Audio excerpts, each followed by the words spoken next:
Hello, everyone, and welcome back to another episode of Rejoicing Tone.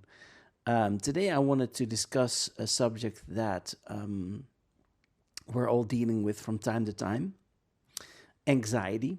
Anxiety about the times that we're in, the world that we're living in, and how we should deal with that as believers in Christ.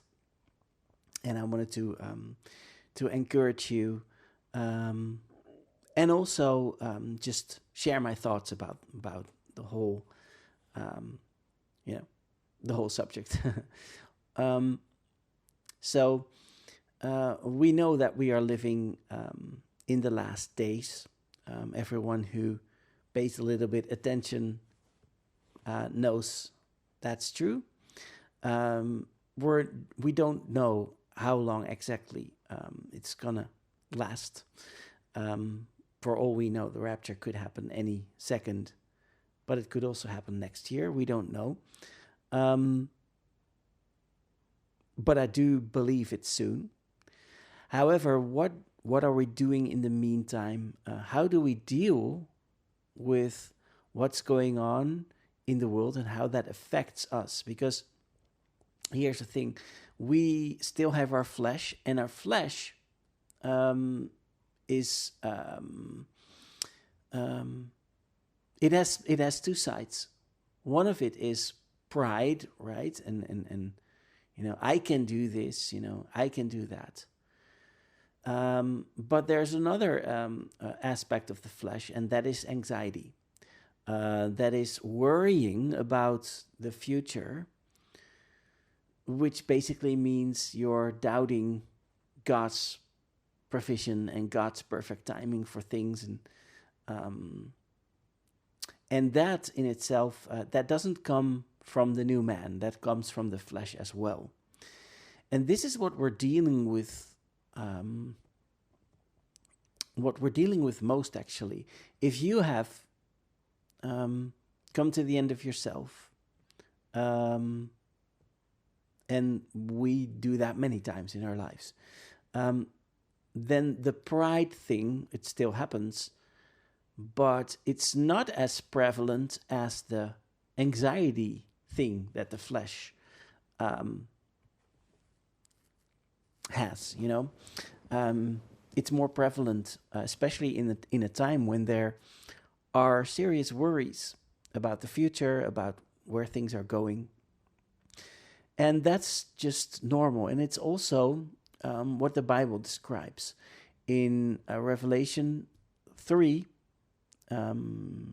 it says to the Church of Philadelphia, the letter to the Church of Philadelphia, which I believe is the letter to the end times church, to us basically, that we are of little strength, which I also interpret as little influence. We don't have much influence, but it also just means literally little strength, as in we're easily swept away by our emotions or by our anxieties.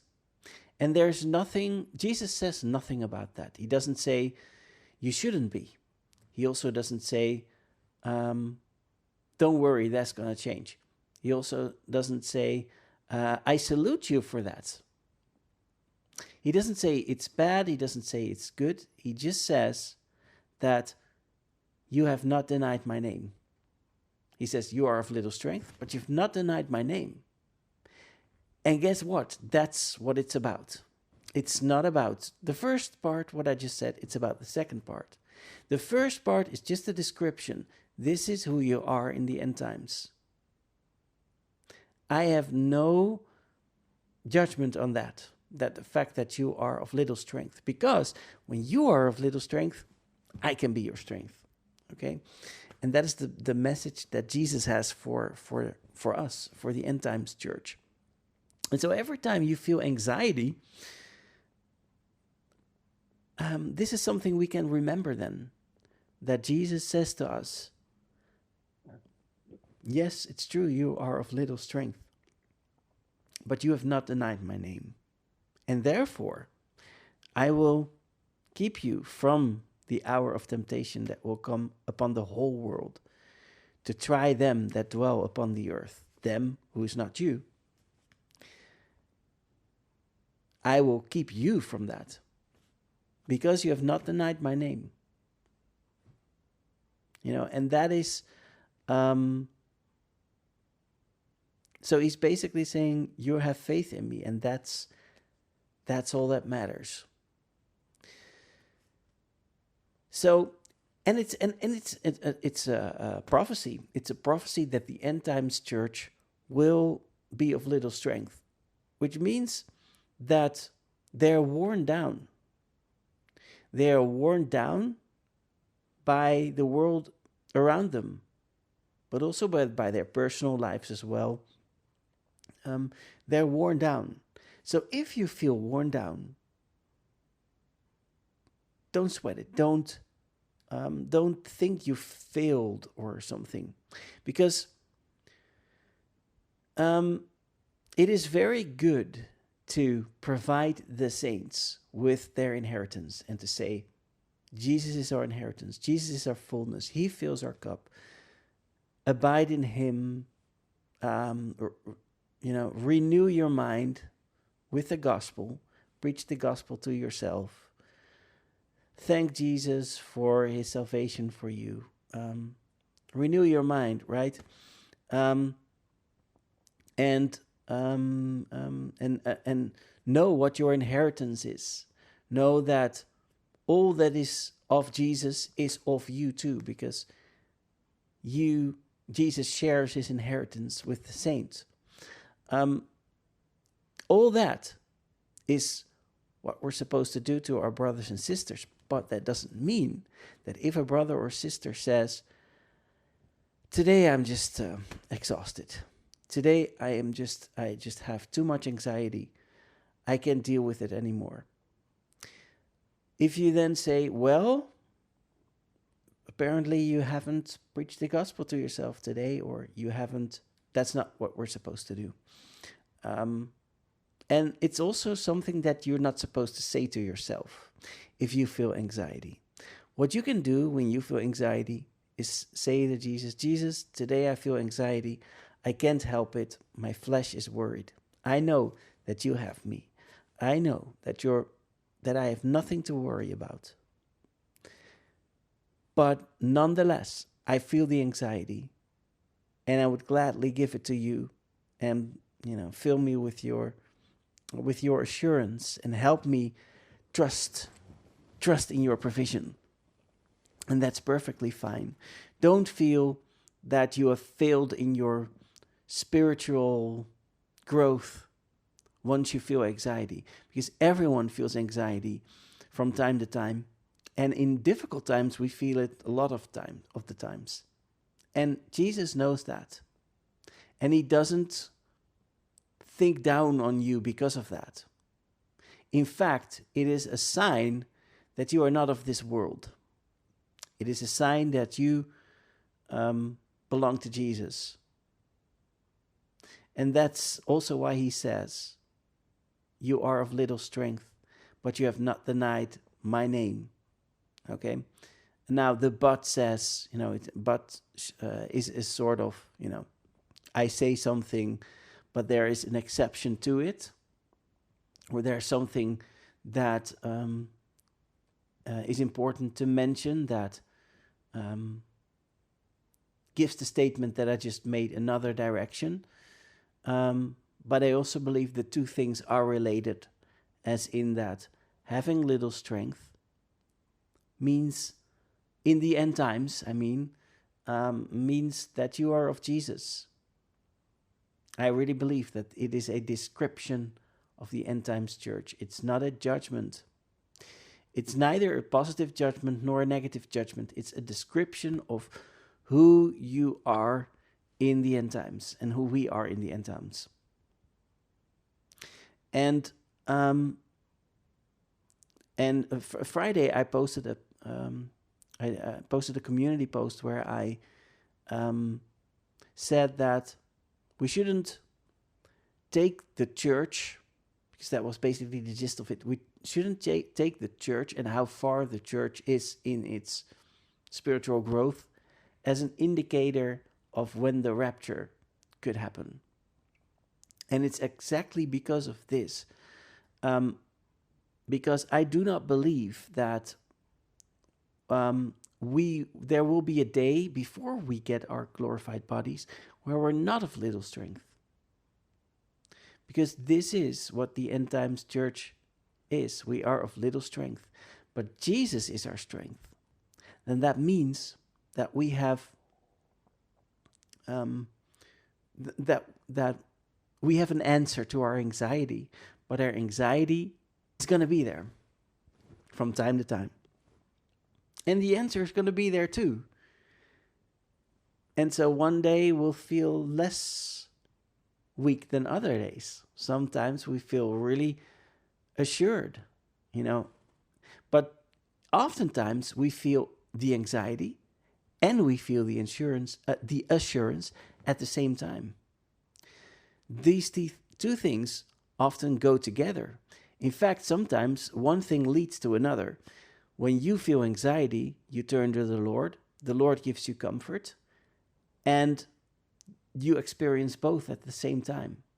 It's like you're experiencing two realities. The reality of the flesh, the worry that's not gone, and yet you experience the peace and rest that is there the moment that you turn to Jesus. And those two things can happen simultaneously. And the rest is basically a result of you having anxiety and turning to the Lord. So these two things can happen at once and they're related to each other. So I don't believe that the day before the rapture we're going to be like Superman and we're going to be very bold, and I don't think we need to look at our boldness or how fearless we are reading the Bible as an indicator of how far we are. Now, is it good that we feel bold? Of course. Is it good that we don't feel fear when we read the Bible? Of course it is. And it's something that I pray that will be the case for every one of you and for me too. But it's not an indicator for the rapture, nor is it something that we should focus on as an indicator for how our spiritual growth is going. We shouldn't wake up in the morning and think, or maybe end the day and think, how bold have I been today?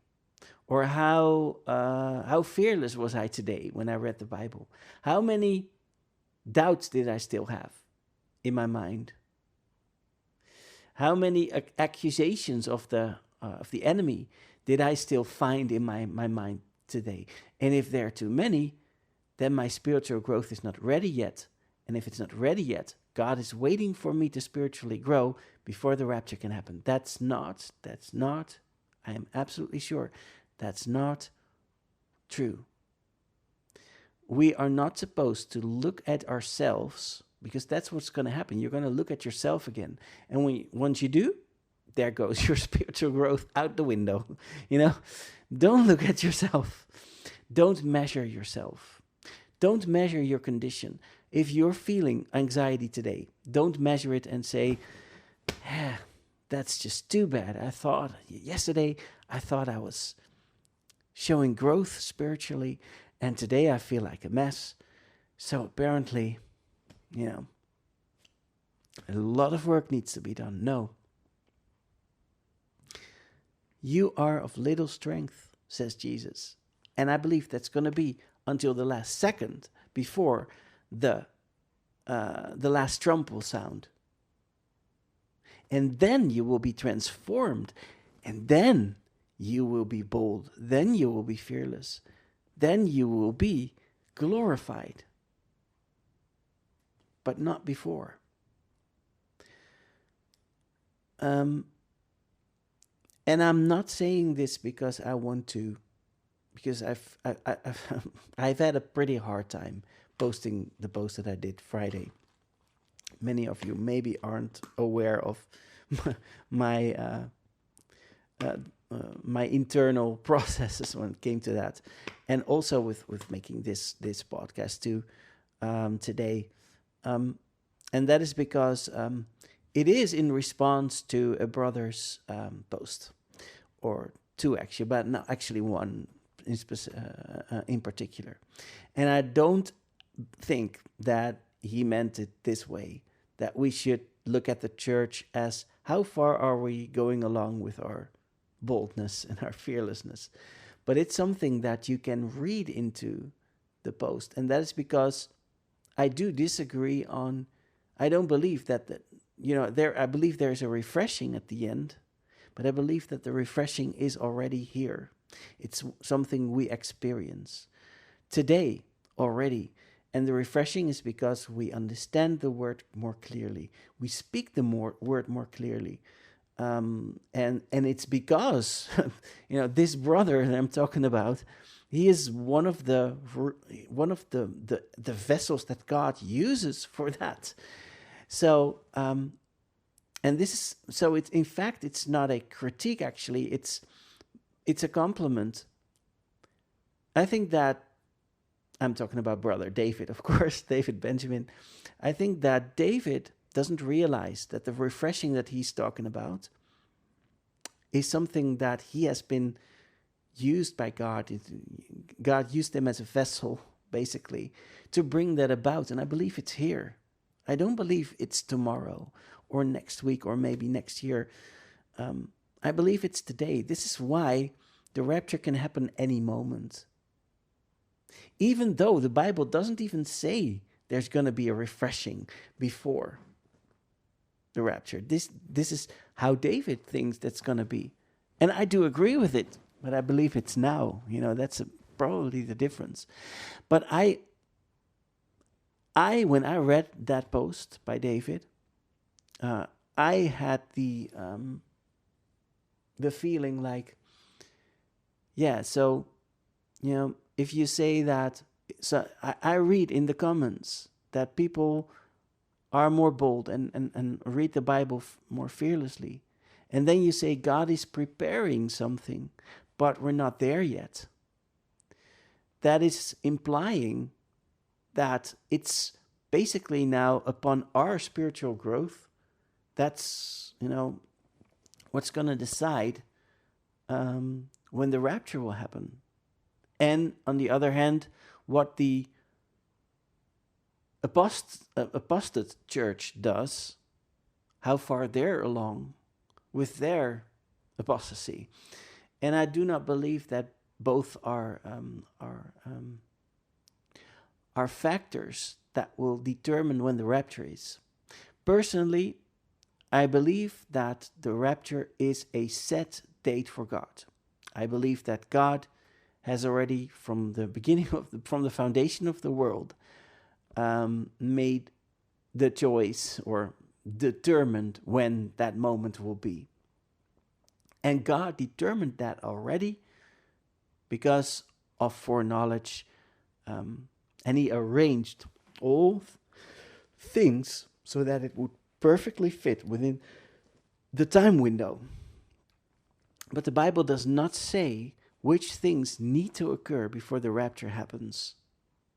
And this is why Paul believed that the rapture could happen in his lifetime. Because remember that Paul was really clear. Because if he wasn't, we are in trouble. Paul was really clear. So that moment of freshness, that moment of boldness, that was already in Paul's time. We're just dipping our toe into it again and feeling what that's like and experiencing what that's like again. But it's not the first time. And it's therefore, I believe, not the thing that God waited for. Now, is it something that God is happy with? Of course. Is it something that God loves? Yes. But I do not believe it's what God is waiting for. Now, first of all, God is not waiting for anything, because for God everything is all at once, and God is outside of time as well. But in earthly terms, He's not waiting for the church to be at a certain level. I believe that He is waiting for the last person who could possibly be saved in the church age to be saved. And that's going to determine, and God, because He is foreknowledge and knows when that's going to be. And we don't know when that's going to happen. That could happen any second. But I do believe that He has determined a certain time. And I do also believe we cannot know which time that it is. So no date setting, no rapture watching, as in,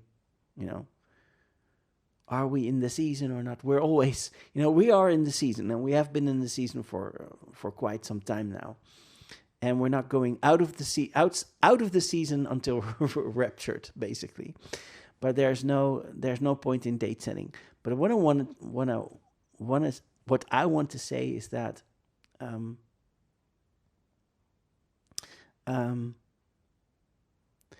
we should be careful not to take the church and its state, its mental state or spiritual state, as an indicator for where we are. There's no reason why the rapture couldn't happen today or tomorrow. Nothing needs to happen. So, but having said all that, it's okay that, it's okay if Brother David sees it differently and really believes that we will, the day before the rapture maybe, become very bold and very, very fearless, I personally don't believe it, but if you do believe that, then I would just say, be careful not to make it into another fruit to inspect, right? Even though it's not the intention to do that. And it's not about a work, it's about a state of development, basically, right? But it's still an inspection, basically, or introspection, maybe, looking within the church, how far are we getting along? I don't believe that is that is a thing concerning the rapture. So that is what I wanted to say. But the most important thing that I just wanted to say today is that I really, really believe